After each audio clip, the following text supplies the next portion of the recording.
Africa's top rugby team will head into the Rugby World Cup later this year, knowing that they will have a target on their backs. In France, South Africa will be joined by Namibia at the tournament, knowing that they are not favourites to win the title, something that will suit the Boks just fine. Here is CGTN's Du Plessis with more.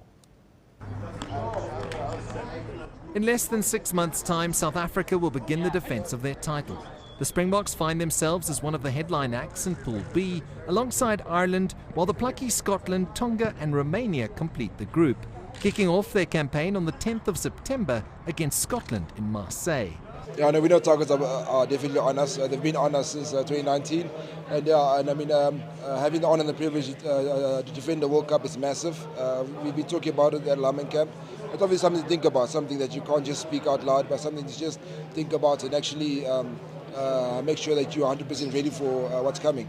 Yeah, the World Cup is the big thing this year, so obviously there's URC and EPCR and all those things, and I know all the clubs want to do good, but the main thing this year is most definitely the World Cup, so there will be a target on our back, but like mentioned earlier, I think France and Ireland are probably putting bigger targets on their back. The way they're playing, they're really performing week in, week out, so yeah, it's going to be an interesting World Cup.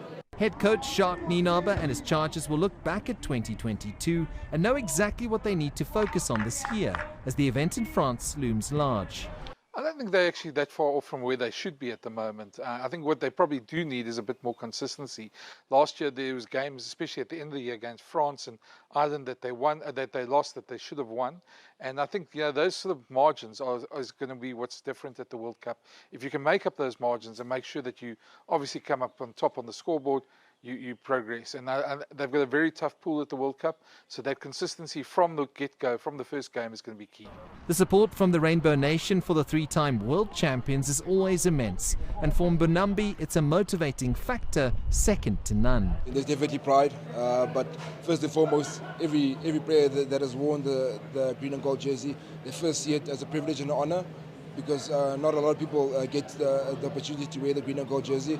And obviously playing in South Africa, playing for South Africa, it's a feeling that I can never put into words, and yeah, it's pretty amazing. The reigning world champions will be quite comfortable heading into the international season with all the focus on the pre-tournament favourites Ireland and France. It leaves the men in green and gold flying under the radar to some extent ahead of the games against Australia, New Zealand and Argentina in the shortened Rugby Championship. However, despite all the talk being about the teams up north, their approach won't change. The attention to detail will be next level, with a focus on one 80-minute game at a time before dreaming of a record 4th global crown.